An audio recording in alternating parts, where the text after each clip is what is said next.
Hello, hello. We are live. Wonderful. Wonderful. Antonio. Okay, awesome. I'm going to add you in a few after I've read your bio, but I'm just giving them a few minutes to get here, okay? Okay. All right. All right, we are live. We are live. Wonderful.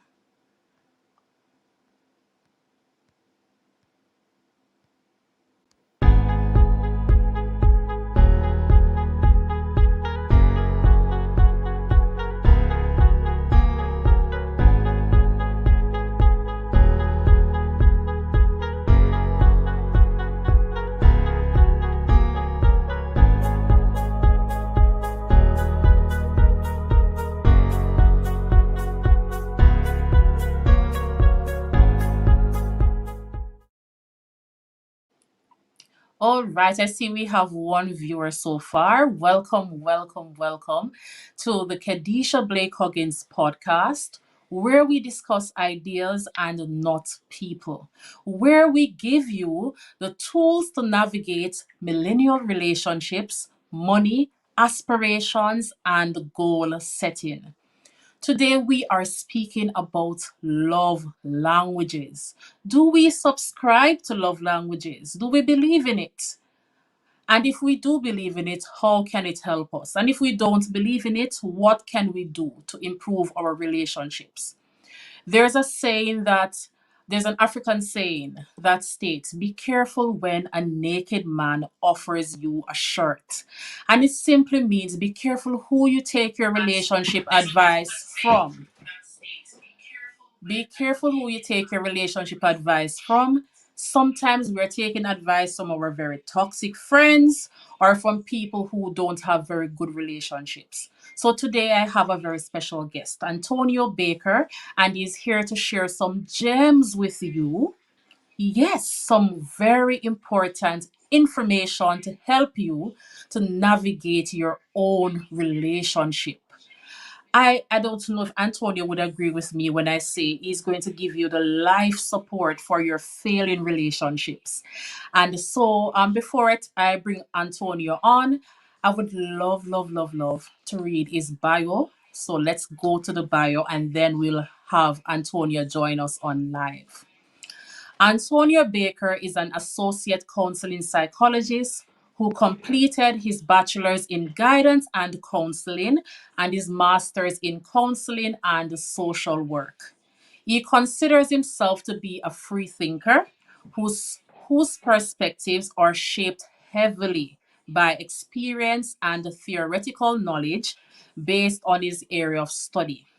Antonio considers himself not to be chained to any one perspective, but seeks to find the dynamics in all things. He is a lover of humanity, even though he does not subscribe to some of the norms that society has forced on those they see as less superior. And he definitely, and definitely with a capital D, does not subscribe to love the way it is spoken about or portrayed by many people. So, guys, help me to welcome our special, special guest, our very intuitive, wise leader, Antonio Baker.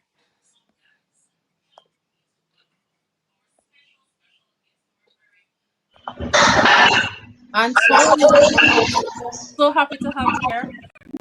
Thank you for having me. Um, All right, so we're just going to jump straight to it if that's okay with you. no problem. That's quite fine. Awesome. Are you hearing any echo in there in your background? Not much. No, Okay, not okay. really. Mhm. All right. So what we're going to do just to ensure that we have a very clear audio. I'll mute when you're speaking and you mute when I'm speaking. Is that okay? That should be fine. Awesome. Awesome. All right. So my first question for you, Antonio, because I want to jump straight in, I want to learn about love. How can I subscribe to love languages, by the way? I know you don't. I do. But say for people who have a similar mindset as yours, how do they show love? But before we ask that question, what is love? What does love mean to you?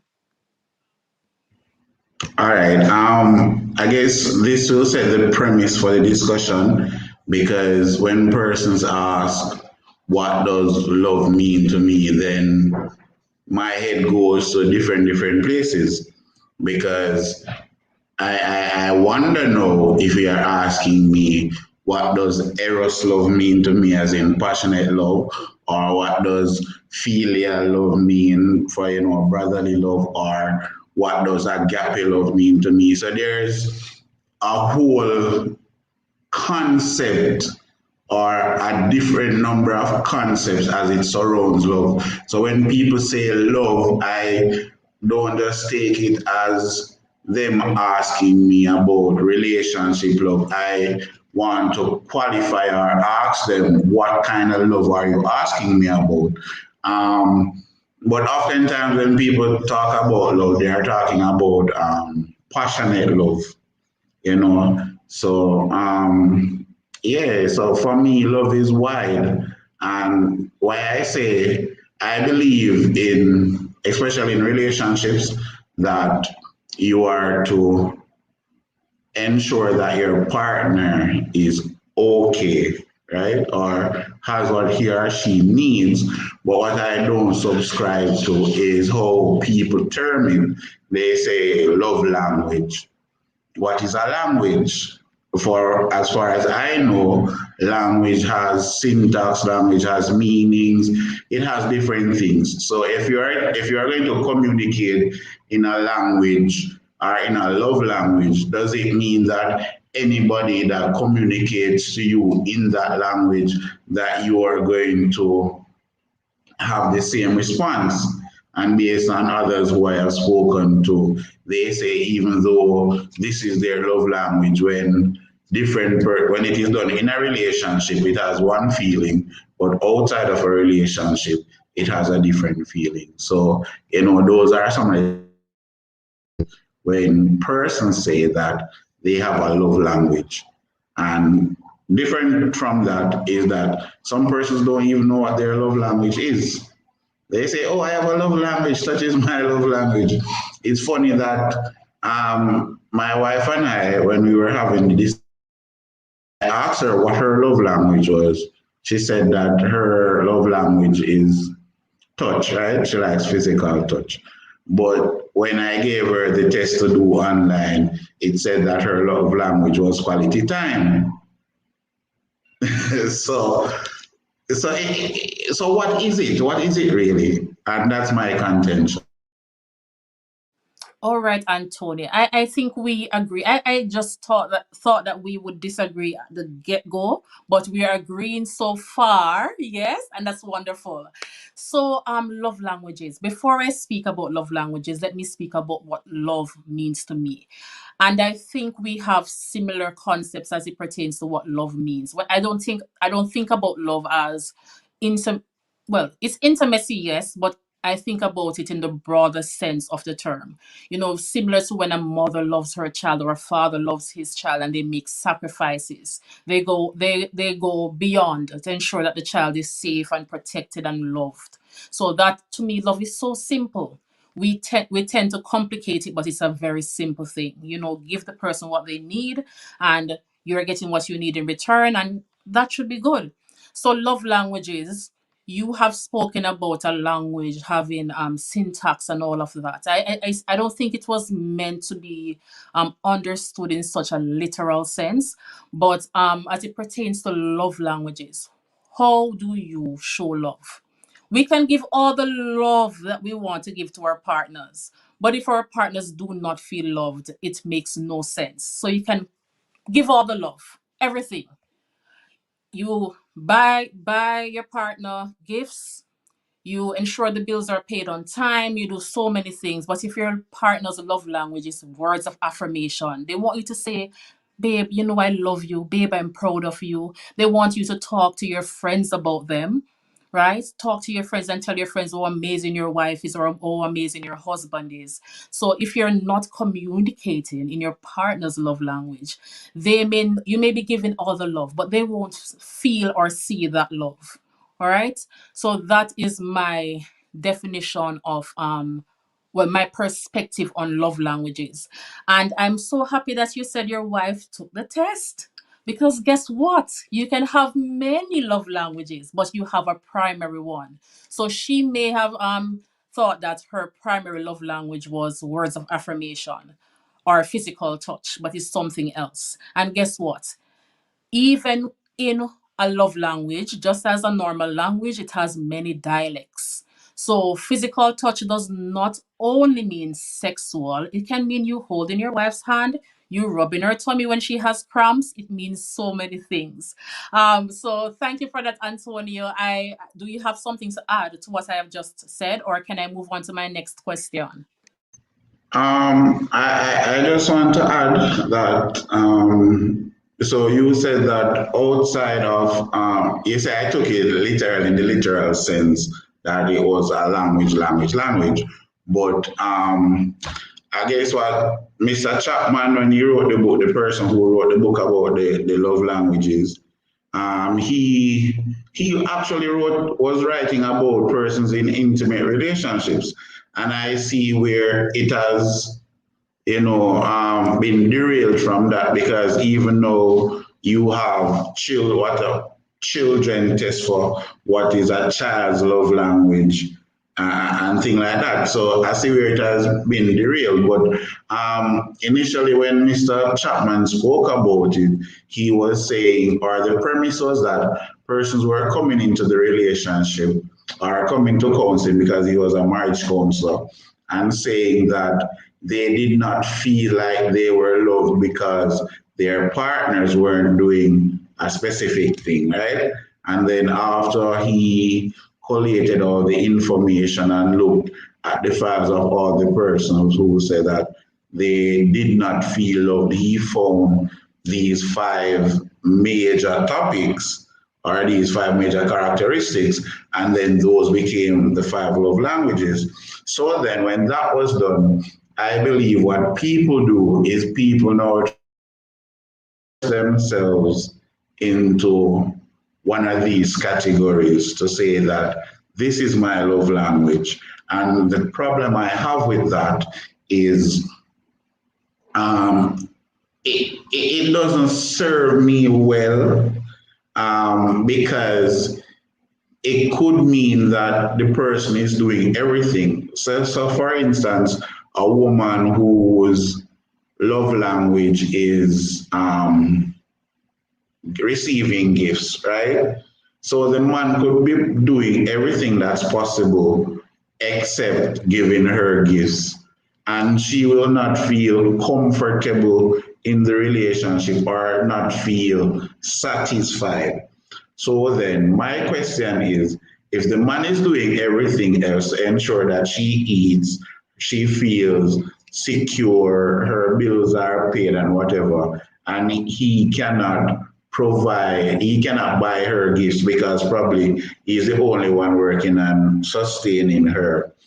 Is it that because her love language is receiving gifts, if he cannot do that, but somebody else who is outside the home is able to buy her gifts, which is the only thing the person does that mean that the man who is doing everything else is in jeopardy of losing her because he cannot provide gifts for her? So that's one of the issues I have with with them saying to that is their love language. Awesome, Antonio. Very, very good points. I think the first thing you said was about people taking it out of the intimacy realm and taking it to like children. But I do believe, well, I have the book in front of me here. It is my relationship Bible. I love it. Oh wait, am I in the camera? No. Okay, right. So I do realize that he has several editions of five love languages. He has for men, for children, for teenagers, for single people. So I think most of the concepts are applicable outside of the intimacy realm. You can apply it to your children. You telling your children, I love you, I believe in you, you can do it. Maybe giving your child a hug, those type of things, it can apply. As it pertains to the last bit of our conversation that we just had, boy, I know what you mean when you say that a woman, for example, that loves gifts. But I can tell you from my experience, and it's not the experience of everyone, but communication and comprehension are very important things that should, as I can understand what you're saying, those things should go hand in hand with the love language. Because for instance, when my partner and we just started dating, I remember when we had special occasions, he would go to his mother's garden and he would pick flowers. And that's gift. It's a gift, but it's free. It's from the garden, right? Writing little notes. I leave notes on my our notice board on the fridge, and oh, hi baby, have a wonderful day, love you. That is a gift. You're giving the gift of your words and your, even some of the love languages, they intertwine. So it's word of affirmation and it's also a gift. You going out and you're coming in and you can take something from the supermarket that you know your partner loves. You can make a card, as I said before. There are so many creative ways that we can use to give gifts. It does not mean physically going to a store and buying the most expensive thing you see. Because I always say, if someone is, say, making 200,000 per month, right? Per month for his or her paycheck, and they buy you a $10,000 gift. It's not so much. I don't think it has the same value as someone that doesn't have much, that makes a card or go and buy you a chocolate or a lollipop, something like that. So it can, you can get very creative with gift giving. So my next question for you, Antonio, and I'm so happy that I'm seeing quite a few people here. I'm seeing Morning Shay, Chrissy, which is my mom, Samantha, my sister-in-law, Sharika, Nicole, and I'm sure many other people that have not commented or watching. I'm so happy that you're here.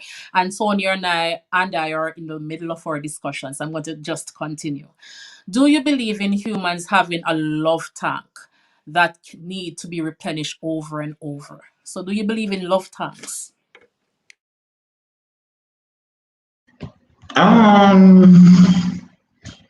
No. All right. You see, the thing about me, Miss Blake-Huggins, Kenisha, is that I don't subscribe to labels. I think that is the big problem. That, and especially Eurocentric labels, because nowhere in Africa, when I hear about love tank, that for me isn't African.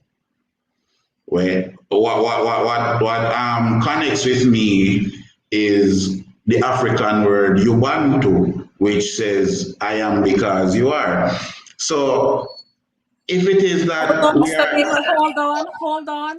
Can you say that again, please? Say that again. I well, like it. I like that well, word. the Ubuntu word "I am because we are" or "I am because you are," that is how it should be. So I tend to not subscribe, and I think that is why I don't believe in the word love language. I believe in love, and I believe that you should do things for your partner, but I don't believe in narrowing it down and put it in a specific box to say this is what is or this is what isn't. And in the same way, I don't believe in a love tank. How is it that I'm going to, especially as a man that has a wife, my love, in the Jamaican way, my love tank is supposed to be empty. I'm supposed to love you one heap every day. And I think the truth is we've moved from the godly love because, all right, as a husband, I am to be emulating God, and this is from a Christian perspective. So as Christ is the head of the church, the husband is the head of the house, and Christ is the example for the husband. So the husband should be loving his wife as Christ loved the church. right? And Christ loved the church not with a conditional love, but with an unconditional love, which is agape love. So if you are going to talk about agape love, then we have to throw out love languages, because then I would not love you based on you doing something for me, because that would be a conditional form of love. So I tend to love my wife with an unconditional love, which means if I need to wash the plate because she's tired, I go wash the plate. Yes, and Morning Shay is on here. I'm glad that you said that, because Morning Shay can attest if I am doing something and my wife or something needs to be done for my wife, then my responsibility as a husband is to try to ensure that I work out all the ways to ensure that my wife can get what she wants.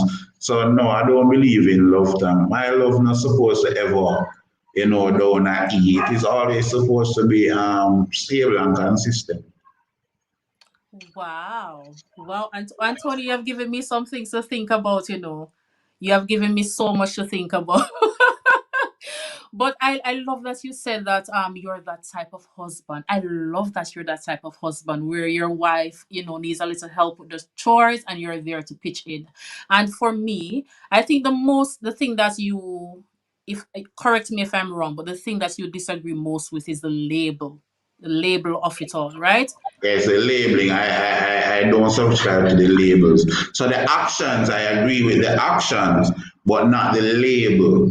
Okay, okay. Yeah, makes sense. Makes so much sense. And for me, I love the labels. I love to put labels on things so I can know that this belongs here and that belongs there. But if it is the case that you don't like labels, but you're doing the things that you should be doing anyways, right? So for example, you spoke about helping your wife with the chores, which I think is acts of service, right? But you don't want any labels, so I'm not going to tell you that it's acts of service. But Antonio, is acts of service. All right. So you will say it's acts of service, right? But this is my perspective. Um, and for persons listening, this is also what I would consider one of the gems in terms of what I'm going to say. Mm, we have been cultured a specific way, and that needs to change. And philosophically, we are in a different society now than in the society our parents grew up in. So, in the agri, and this is a bit of like economics, whatever. But in the agrarian society where women were not as privileged as they are now, it was accepted that women were to be nurturers and keepers of the home, and men were to be breadwinners and give physical love to their women, produce and make children. We no longer live in an agrarian society. We are now living in an industrial society, probably the fourth revolution, industrial revolution, I'm not even sure.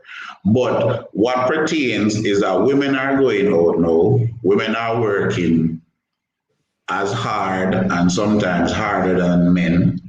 So it cannot be that a man is going to sit down and have the same thoughts that, all right, I'm going to provide money, and the woman is going to go there as well and help me to provide for the house. But she alone have to wash the plate. She alone have to cook. She alone. For me, this is I cannot tell anybody what to do, but this is for me. My wife and I are teachers, right? And in my household, we have and listen, people, not everything that works for some relationships will work for your relationship. People need to understand that persons are different and relationships are different. In my relationship, when we are both going to school, we have week on and week off. So like if it's your week to wash, it's my week to clean. When it's your week to clean, it's my week to wash.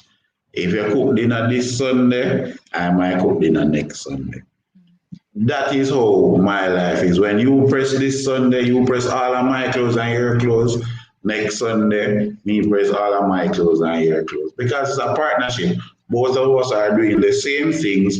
Then we come together and we pay the bills. We have to be together. And if it is that she doing everything and I only work and bring in money, then she's going to be tired. And when I want little sex, she gonna tell me say she can't give me because she tired.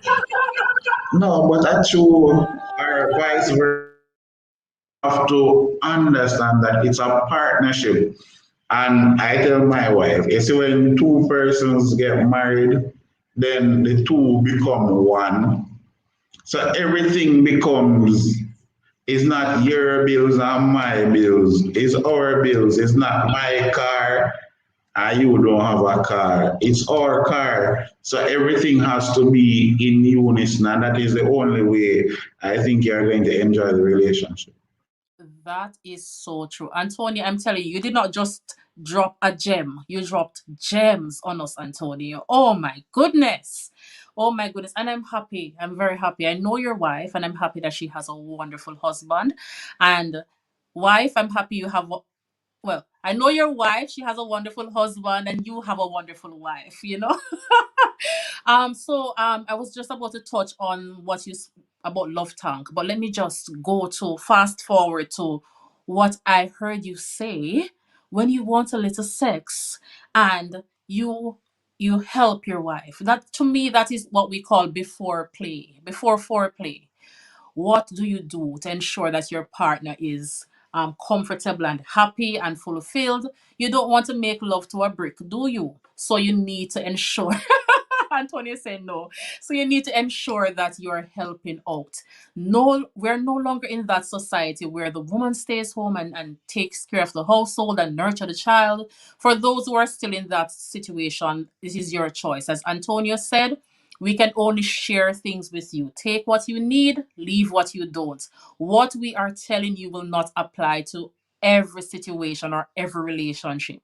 But if you feel that we have shared something with you that can apply to yours, feel free to use it. Yes, Antonia was talking about the fact that yeah, the chores thing and the woman being out into society now. And how can a husband, or yes, let's use a husband as example. You are going out to work, your wife is also going out to work. She comes home, she's dealing with the kids and the chores, and you assume that she cannot tell you no for sex. I don't get it. How? Help out with the chores. She's cooking, wash the dishes. She's doing something else, do the laundry. Help out. It's us. It's a partnership. Your wife is not your accessory, and women, your husband is not your accessory or your trophy.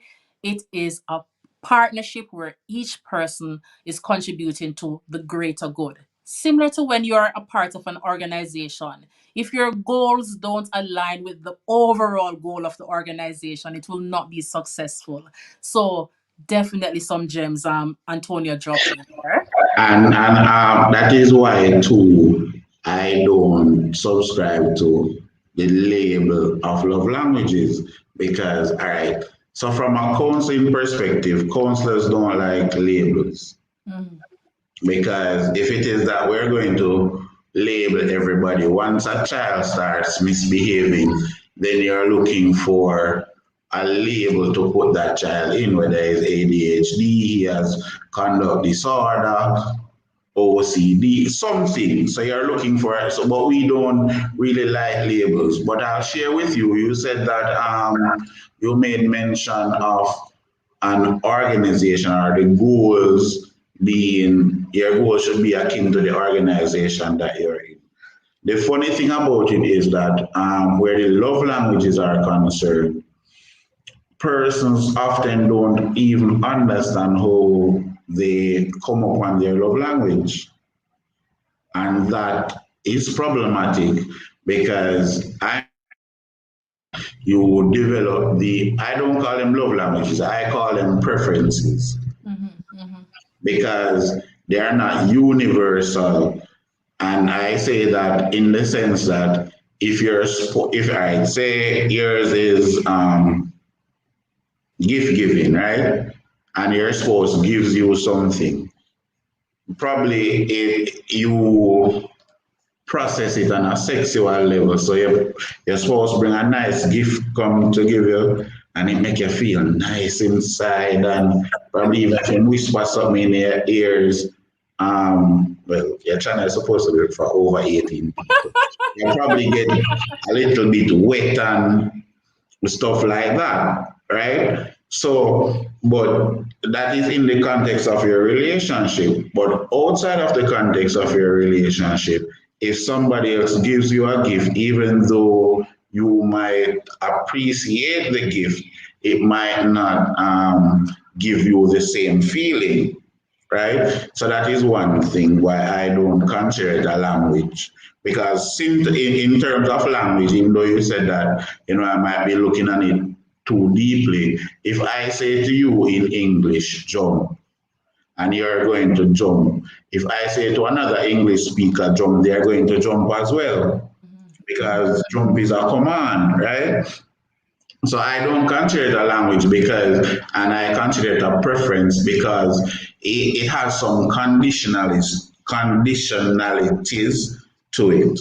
All right. And then the second thing I want to say is that oftentimes persons don't recognize that it is out of their own trauma or out of their own experiences why they say they develop what they call a love language and I call a preference.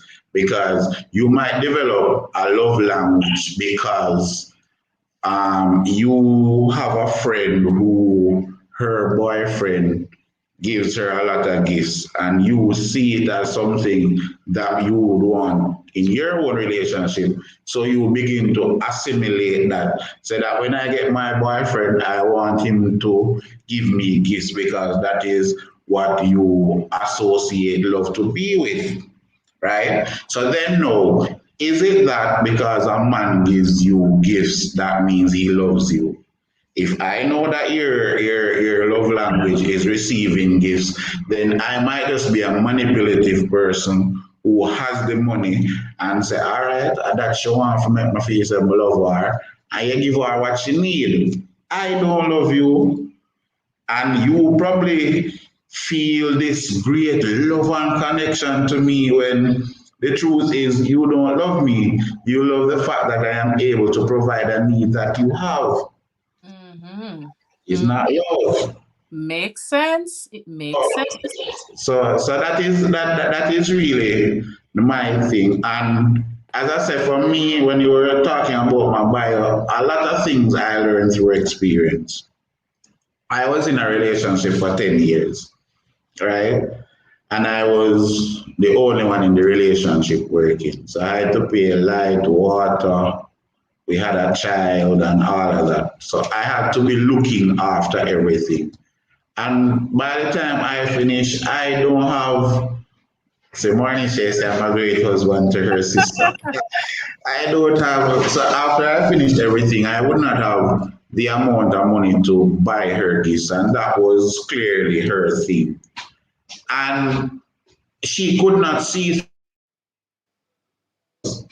And at the end of the day, I did not have enough money to buy her a gift. And her gift wasn't you bringing her flowers outside of the garden, right? It was she wanted a $5,000 perfume that I couldn't afford because if I buy the $5,000 perfume, I could not pay the light.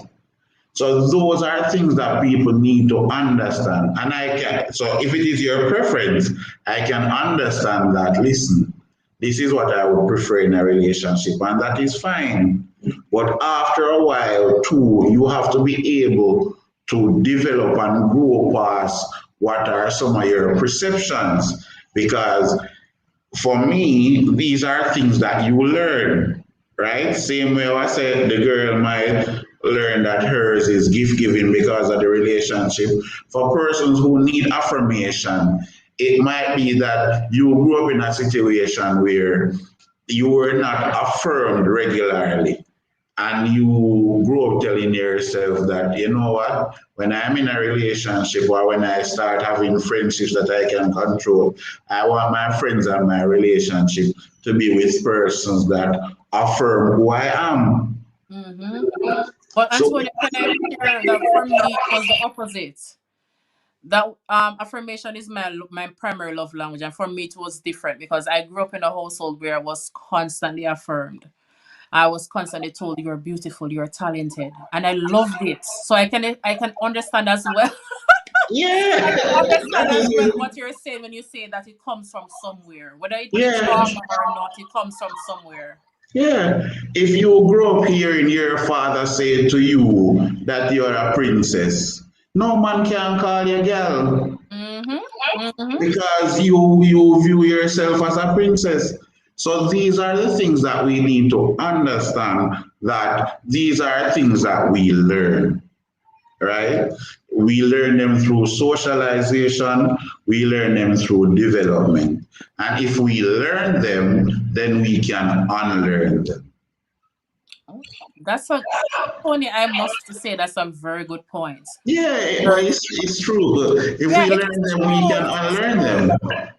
But I always say I'm a student of life. I'm always willing to learn new things, and I do believe, even though I'm leaning to your side now, where you say you don't you don't believe in the labels, but I do believe the actions behind the labels are very important.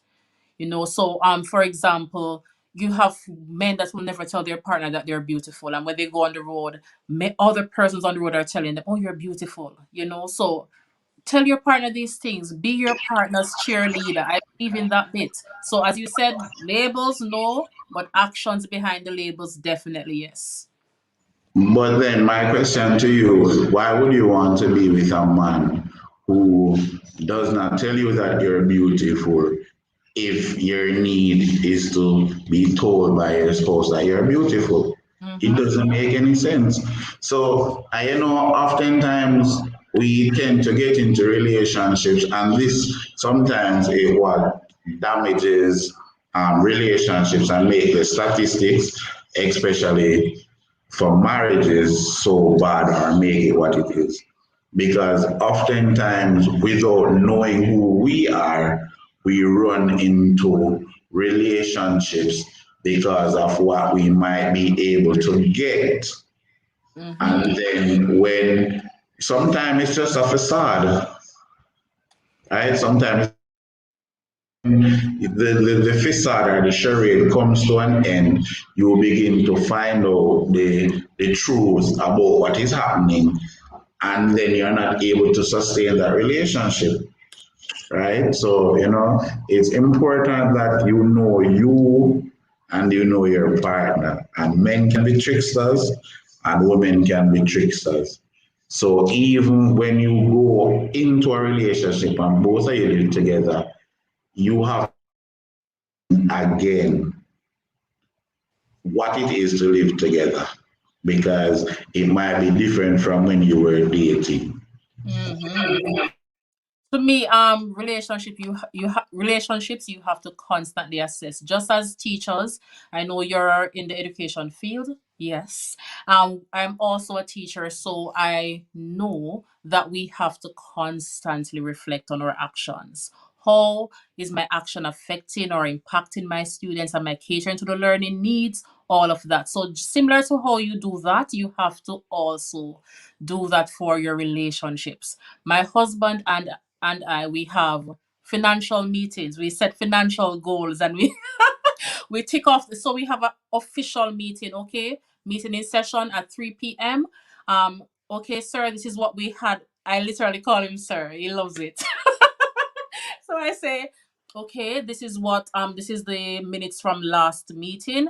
We have cleared off this loan, or we have saved towards this goal, and what are some of the goals that we have going forward. Okay, by December we want to buy a car, by December we want to start saving for a mortgage, all of those things. So you have to have common goals. It doesn't have to be financial goals, but common goals. Where do we see ourselves in 5 years time?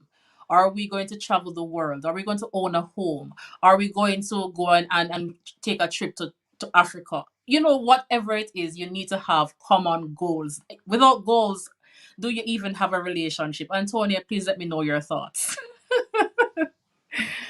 Without goals, do we have a relationship? I would think so, but then, as I said, people go into relationship for different reasons, right? Hold on, I'm looking at something that Miss Daly is saying. She's saying I understand that experiences as well as social, but I think it's about who your partner is, their likes and dislikes. Yeah, so that's true. And I'll tie it into what Kenisha was saying with it has to do about what you go into a relationship for. Because the truth is, not everybody is goal oriented. Some persons are going into a relationship for the right. Um, like they say that for men say that Honda guys get all the girls because girls love to drive in Honda cars. So it's not necessarily that they are going into the relationship because they want 10 years from now, them and the spouse can buy a house. It might just be that that everybody wants him, so we're trying to see if we can hook up with him because that would probably raise our status among our friends and so on. But for me, I think that meaningful relationships have the both partners will set goals, and even if there is a indefinite time, but they will talk about it. Baby want to get a house. I want you to go to college. I want you to be here. I want us to do this, and that's the truth. But you see, kids, I think that in terms of love, I think sometimes we don't understand the concept of love, so we tend to be very self-serving. Love is what you consider it to be, and that is final. So because it's what you consider it to be, you don't care what I consider it to be. And then that is where now a lot of division can come in because I'm going to feel that I'm not appreciated or my viewpoint isn't appreciated. So even though I say that I don't really subscribe to love languages, the label, and my partner says that she likes physical touch. Sometimes you touch her to make you feel nice because of that she like.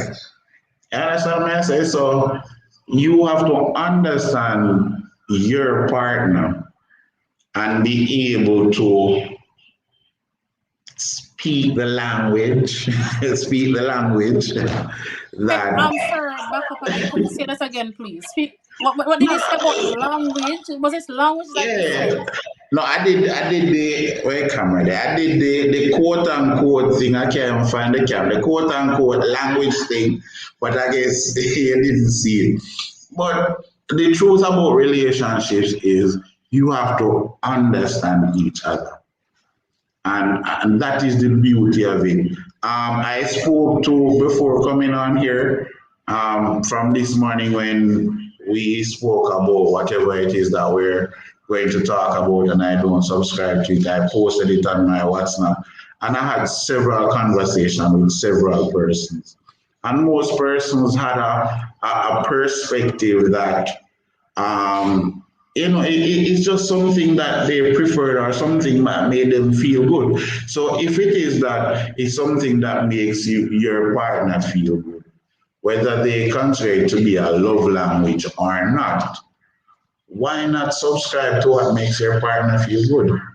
Because trust me, it is said that a happy wife is a happy life. And I tend really to believe that because men are easy to please, you know. I believe probably most men, if we are to say we have a love language, is touch, our physical touch. I would want to say that that's it for most men. Because you rub him stomach and you know, ears and you probably give him some good sex. And all him do, him go lay down and sleep, him feel good. And that's just us because men are physical. But the thing that people, all right, see Jordan said, sex and they are fine. Most of the times, most of the times that's what a man wants because he's physical. And look at the levels. If you're not your woman, yeah, your spouse argue and him knows you're upset with him and him come and you come give him little sex. Him not gonna tell you say, oh, you're upset with me, I don't want it. And the best thing you can do for him versus a woman now, if she upset, she don't want to hear nothing but sex. Because what? Women are emotional. So men need to understand, and this is kind of strange, but I'm going to bring it now to where we were talking about was men need to understand that women are emotional creatures. Women are emotional creatures. They are attached to their emotions. And I tell a man that if you're in a relationship with a woman for a prolonged period of time and you find that she go outside of the relationship, you have a very, very serious problem because it takes a lot for a woman to go outside of her relationship. Because here it is now, she's forming an emotional attachment with somebody outside of the relationship. That means that you were not providing that emotion, you were not satiating her emotion in the relationship. So you have a serious problem. And women oftentimes confuse how they operate with how men operate. Because a man going outside of his relationship, though he should not do it, it does not mean that he does not love his wife or he is not emotionally connected to her because men are physical. Men like touch, men like feel, men like to do.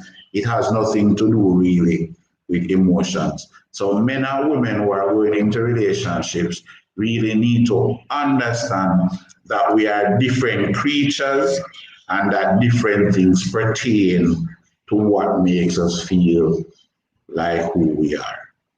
That is so wonderful. Thank you for sharing that.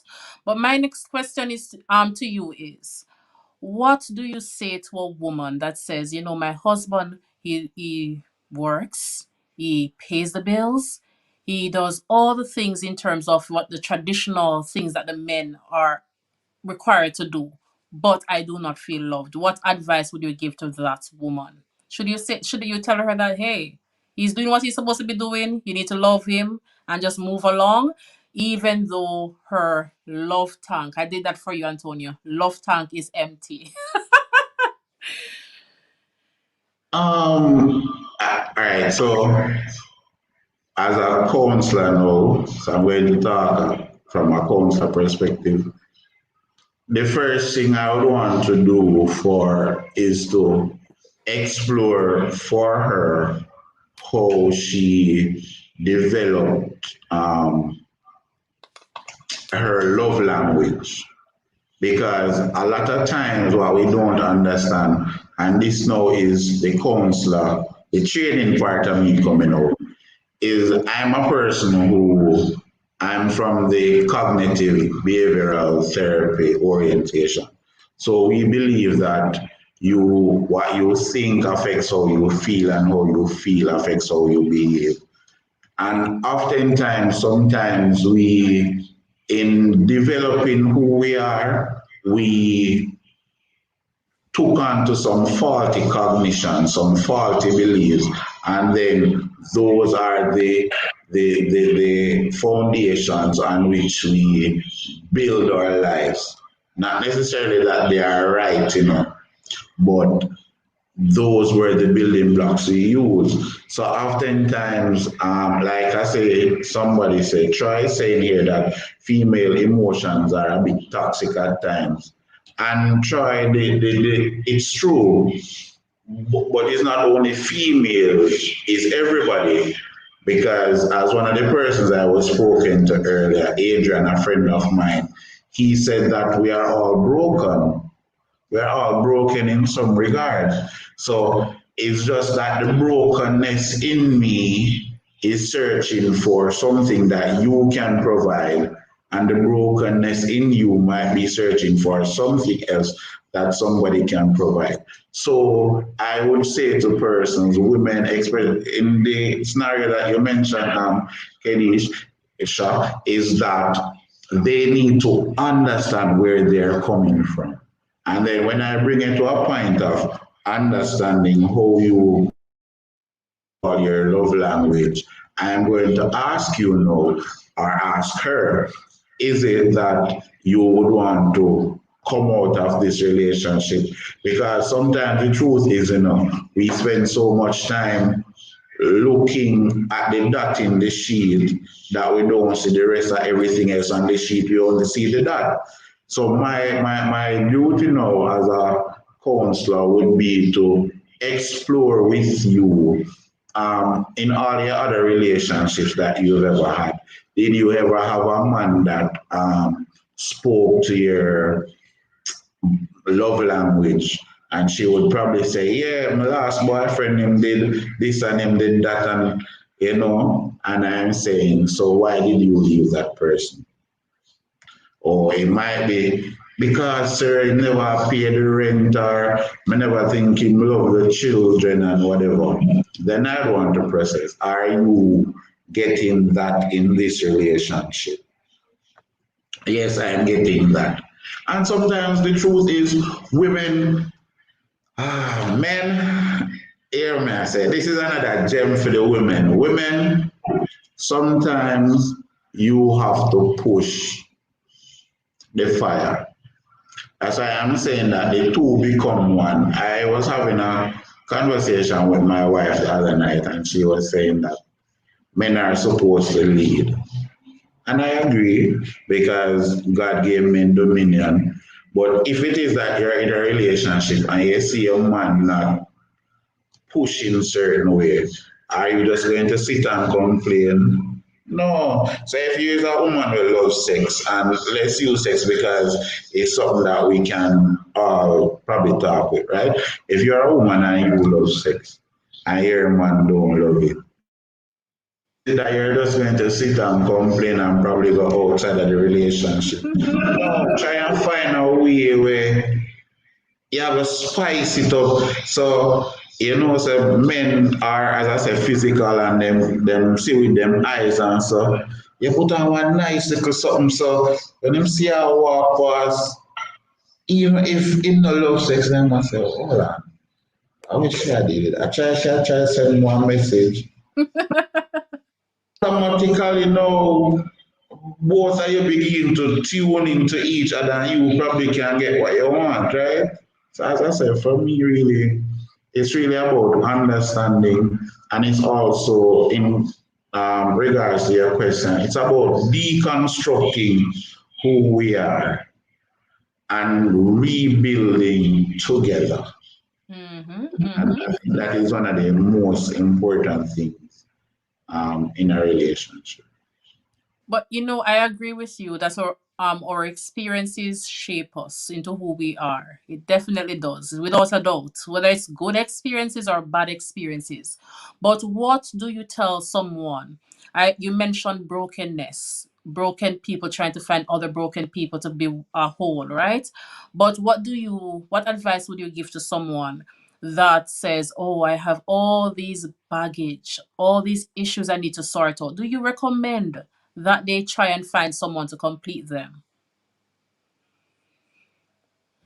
Yes and no. All right. Yes, in terms of sometimes the truth is there are persons out there that can, even if you are broken, they can complete you. because I want to say that I think that before my present relationship, I was a bit broken. But thank God I find somebody who I think she inspired me to unbreak myself. I don't Oh, know if that makes any sense. Antonia, can I interject a bit there? Huh? I love that you said she inspired you to unbroken yourself, whatever that word was, right? Because honestly, I always say this: your partner can love you, your family can love you to death, but the work, you have to do the work yourself. They can't do the work for you. The healing has to be you. You can have your partner can provide a safe environment from which you may grow, but they cannot do the work for you. So I love that you said she inspired you. You may continue, Antonia. Drop in the gems. Keep going. Keep Yeah, going, man. Antonia. So that is essentially why I said that sometimes you have to deconstruct yourself Yes. because, and for me, I'm not saying that I am perfect, right? I'm still on a journey through to discovering who I am and all the tenets and being a good husband and all of that. I'm still on the journey, but the thing is, I'm open to it. I think previous to now, I was not, right? And what is important too is, and I think this will speak to goals, is that you and your relationship, you and your partner want to achieve the same things. It might not be house, it might be that you want to be a good husband and your wife wants to be a good wife. It can be as simple as that. That is So, true. yeah, so in the context of that, no, you as the husband is trying to be the best husband that you can be, and she as the wife is trying to be the best wife that she can be. And when both of you bring that 100% to the relationships, so I want to say, as I said, that I don't subscribe to each person bringing 50 to the relationship, and that makes it 100 because for mathematical people, if you bring 50% and I bring 50%, even though when we add that, when you average it, it will still be 50%, right? So I believe that as a husband, I am to bring 100% into the relationship. As a wife, you are to bring 100% into the relationship. That is 200%.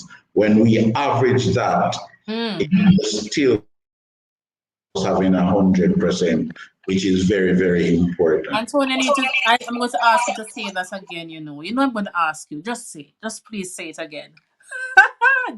I'm telling you, Antonio, gems. Gems. Yes. Yeah, I have changed from me. I have changed so much from I don't know if many persons know, but as you would have said, we were oil and water in Oh, college. yes. But I have grown. I have grown a whole lot. And I used to be like rash, harsh, even recently, but I'm learning. As I say, I'm developing who I am. But yeah, as I said, to say each person should bring 100% into a relationship because when it is averaged, it should still be 100%. That is true. That is true. Guys, we're coming down nicely. If you have any questions for Antonio, now is the time to post those questions. And we're coming down nicely. And I just have two more questions for Antonio. The next question I have for you, Antonio. Are you ready? Are you ready for this? I know I'm what you say. always, I'm a conversationalist now. I'm always ready to talk. All right. Okay. So, how do you show up for your partner? Tell us. You have shared something so far, but tell us, how do you show up for your partner? For me, there is nothing too small or too great for me to do for my spouse. And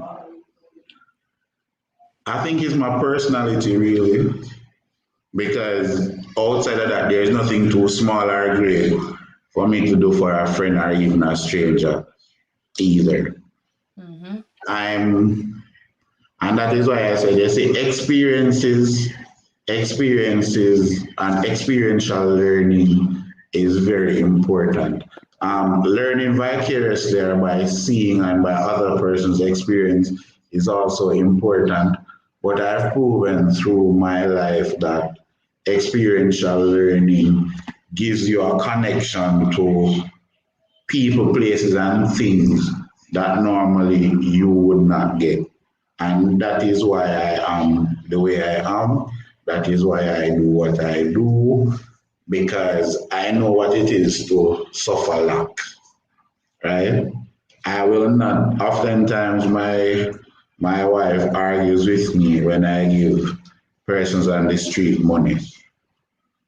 Because if you come to me and say you wanted to buy food, I'm going to give it to you because I know what it was at a point where if me beg you something for buy food, then because me that it for hungry, right? So how I show for my wife, as I say, nothing too big, nothing too small. Um, Morning she can attest to some of it when we were trying to get married. When we were about to get married and I had to go for, like, they had planned to get her a cake, but I was in town and the drive that they had couldn't go for it. And I leave town, come and pick up the cake.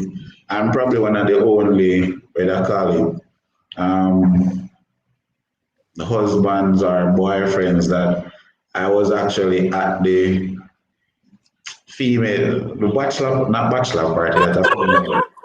The Really? yeah, Really? Oh my because God. I went there and things weren't how they were supposed to be, and I ensured that I stay and help them fix up. I remember when we were going to the wedding, and my sister was supposed to pick up the parents and some of the guests, and I was on my way driving to the wedding, and my sister said that she wouldn't be able to pick them up. I was actually late for my wedding because me turned back to pick them up because she wanted them there, and it wouldn't make no sense the wedding start without who she wanted being there. You understand? There are also other cases. I remember my her school was bringing them to a hotel for a day. The drive had cancelled, and I was willing to not go to the hotel with them initially, but drive her all the way to Discovery Bay, somewhere out there, drive, come back, and then go back and pick up she and her friends. But eventually, I'm saying it don't make no sense, and I decided to stay. Me and her stay same place. She and her friend them go stay, and I took my brother and another little boy, and we gone now a hotel room for ourselves. And when she see me, and she said, "Oh, it's time to spend time with us." I said, "No, are you here people come here, and me and my people them come here." Wow. Because the truth is, you're still, even though you have somebody say my love language is acts of kindness. My love That's language a is new one. That's a new one. my love language. My love language is everything. My love language is what makes my spouse feel happy. What makes her feel contented. So if it's touch you want me to touch her, even if I'm tired, I go touch her. Want, for me, it's just the little things because Right. people tend to say, and this is why I say I don't subscribe to love languages because people put them in a box.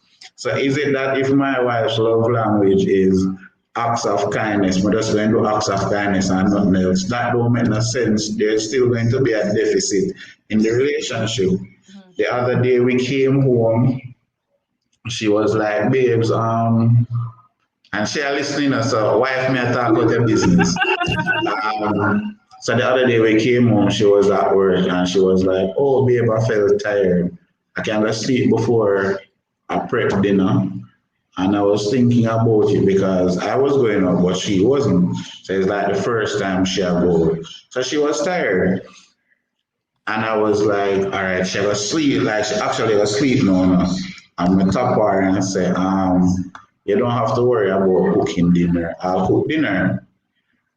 And I could allow her to go sleep and I tell her that no.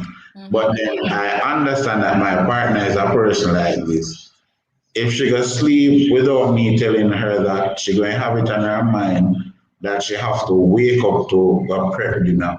So she not gonna sleep as comfortably as I would want her to.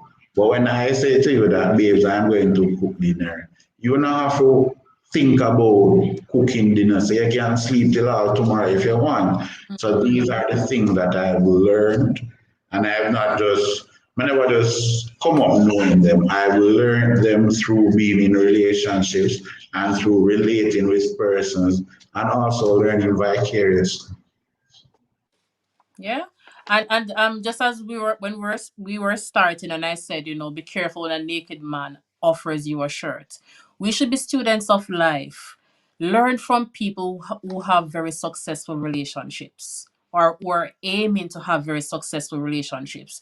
Your friend that is telling you that it's okay to go outside of your relationship or outside of your marriage for fulfillment are not the friends that you want to take advice from, right? So find people who are on the same journey that you are on to fulfillment and wholeness, not negativity. Right?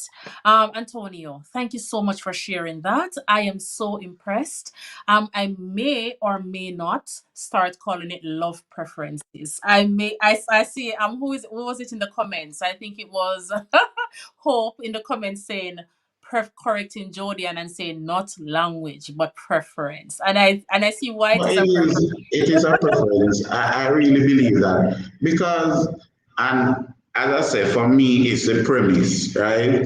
If it is your love language, then any person should be able to do it, and it evokes the same feeling. Mm, If it's a language, it should be that it evokes the same feeling. And I want to pick up on one other thing you said. I know that we're closing off, but yes. when you talk about friends who influence you, you see, Samantha says compromising also plays a part. That is a major part. Compromising and communication. But as I was saying, Miss Blake Huggins, right? With the advent of social media and everything blowing up like it is now, Hmm. persons have to be careful. What you see is not all that glitters is gold, the saying goes. You can see persons who are having a world of a time on social cameras are turned off, their life is in turmoil. So don't try to aim for what they can do in their relationship. Sometimes all you can eat a mackerel and rice. Eat your mackerel and rice and be content because if it is that both of you work together, at some point you'll be able to buy steak. My wife can tell you, Deandra can tell you. We used to eat $150 food when we go on days. No, true. We used to be able to only pay a bus fare to go somewhere. But the joy of it was that you were together, and that was what was for me. If I can eat $150 box food for the 2 hour and we drink two bag juice, if me can buy one $50,000 plate of food, I don't have no problem doing it because you did it from me never have it. So you Hmm. deserve to have it when I have it. Yes, may I say so? I Yeah, agree. these are the things. It's just like with this lockdown thing that's happened because of COVID. My husband said, "Babe, we have been training for this all our lives because we are able to entertain ourselves. We don't have to spend money. We spend quality time." Again, Antonia, love language. We spend we spend quality time with each other. turning off the television, putting away the phones, just sitting, talking about life or aspirations, all of that. So, it's not just about looking at couples on Instagram and Facebook and saying couple goals. Even myself, I'm a relationship and mindset coach. And I say to people, I don't want to be your couple goals. Please do not place my husband and I as your couple goals. That's too much pressure. We are still learning. We make mistakes. We can give you tips about things that work for us. It doesn't mean it will work for you. So take what you need, leave what you don't. Yeah. So Antonio, because I know your beautiful wife wants to get back to her Saturday evening with her wonderful husband. I know that's a thing. Before you give us your final word, your top tips for people who want to take their relationship off life support and actually have a thriving relationship, let me just give my last bit, right? So, you have heard from Antonio. He does not subscribe to love languages. He doesn't like labels at all. He agrees with the actions. He agrees with you speaking to your partner in the not language, the preference that they have. I had to correct myself there. In the preference that they have. I I am on the line. I'm on the board. I'm not sure if I should call it languages or preference, but what I do agree with Antonio is that we must follow the actions behind it. My tips for you: if you believe in love languages, I will give you my tips. Antonio believe in preferences and he will give you his tips.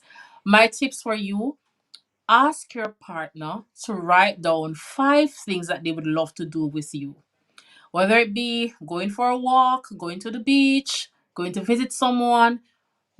Allow your partner to write down those 5 things, and you write down your own 5 things, and you share that list. So, for example, my husband's preference or goal was for me to watch a football match with him. I've since watched several half matches. I'm working on myself. I need to watch a full match. So write a list of stuff that you want to do with your partner. Second thing, I hear him running towards me. I know he's going to say I've not watched the match. Yeah, boy. So yes, the next thing I want you to do is to speak confidence into your partner. Affirmations. Baby, you are beautiful. Baby, I love you. Be thankful. Even things, as Antonia said, nothing too small. Even things that you think are very small, the person has washed the dishes, or they just simply did something, the simplest thing for you. Be the person that gives attitude of gratitude. Thank you, baby. Thank you. By modeling the right behavior or the behavior that you want, your partner is also going to model that behavior for you. My friends who, for people who know me, know I hate football. I don't like football, right? But when my partner is watching football, I get him his sandwiches, his juice, things for him to be comfortable. The next thing you need to do, hold hands. When did we stop holding hands? When did we stop doing that? Hold your partner's hands. Touch them, as Antonia said. His wife loves physical touch. Rub your partner's tummy when she's having cramps. Women, rub your partner's back when he's having a bad day. Don't forget to ask, how was your day? It's a simple question. Many of us say, how are you? How was your day? But we don't listen for a response. Pause, make eye contact, listen for a response. Your partner is important. You are important, and both persons, as Antonio said, I'm going to start quoting Antonio a lot now. 100%, you bring 100%, your partner also brings 100% to the relationship. Be a student of life, constantly learn, read books, watch videos, read, read. Try and learn more, and take what you need from the information and leave what does not apply to you. Those are my final tips. And now, Antonio, yes, your time to shine.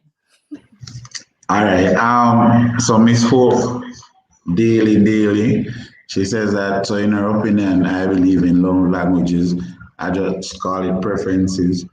If that's how you want to interpret it, I have no issues with that. Um, in terms of tips for relationships, this is where now I'll be a bit different from you, Felicia. Read your partner, not books. Yeah, that's it for me. Read your partner, not books. Because oftentimes books, it's important that you read books as well now, because they can give you an added perspective. But please read your partner. The truth is, when you do things for your partner that makes them feel good, you will know. It doesn't take a rocket scientist. If you see where, and that's I think where we need to open our ears, our eyes, all our senses, because nonverbal communication is very important in relationships, right? And that's very, very important. So if you watch the plate for your partner, she might, you know, say based me feel good, say you watch the play. But you might find so when you lay down on the bed later, she come lay her head on your hand or something. But if you are not open to listening and learning and reading and watching your partner, you might not even be able to say to make the connection, right? So what I've tried to do is in every aspect of my relationship, I've tried to listen to what my partner wants. And that is very, very important. So that's basically my tip, because you have to remember, you know, that I subscribe to you learning your partner and doing what pleases them.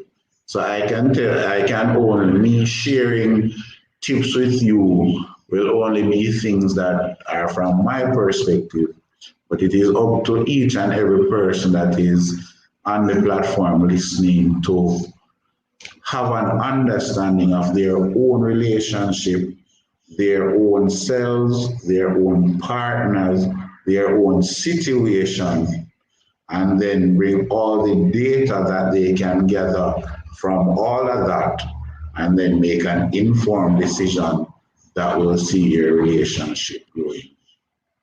And I want to say one something, you know, kids. You see, you must, for the football thing, Yes. you might not like it, but I want to use my experience with you.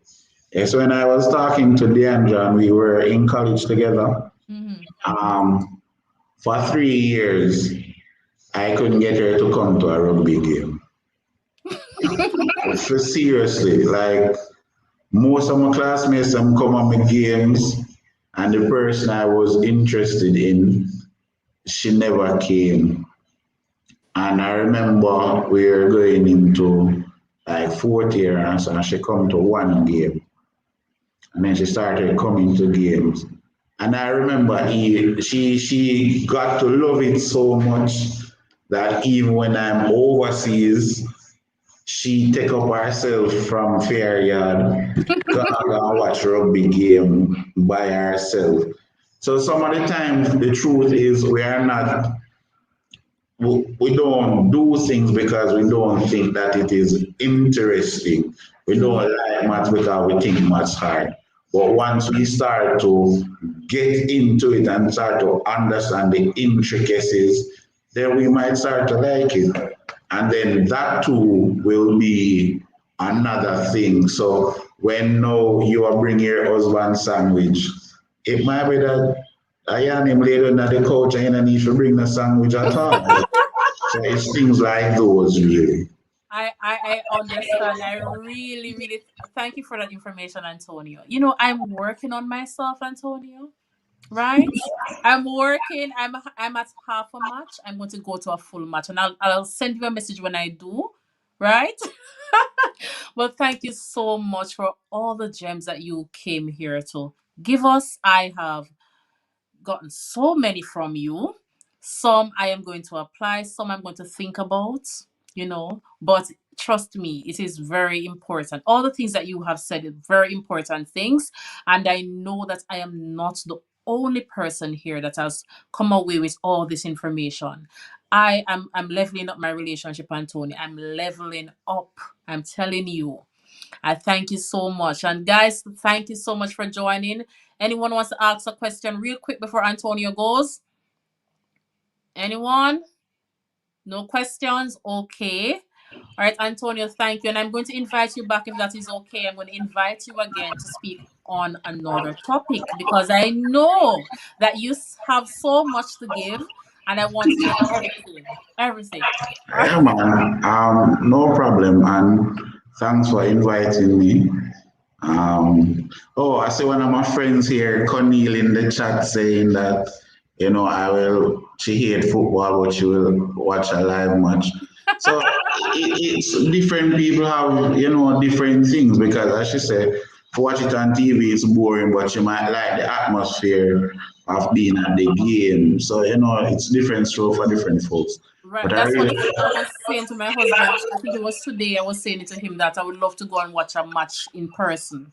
Exactly, Yeah. because when you hear this, I don't like running, but the first time I went to the stadium with my wife and them do the Mexican wave, I never like, but yeah, me Mexican wave too, so yeah, and thank you for inviting me. It's always a privilege, and especially from a counseling perspective, it's always a privilege to be able experiences with others because just in me talking about how some people might have developed their love language, then it is based on what I have said now, then it is my hope that people won't only take it for entertainment value and say, oh, it finished.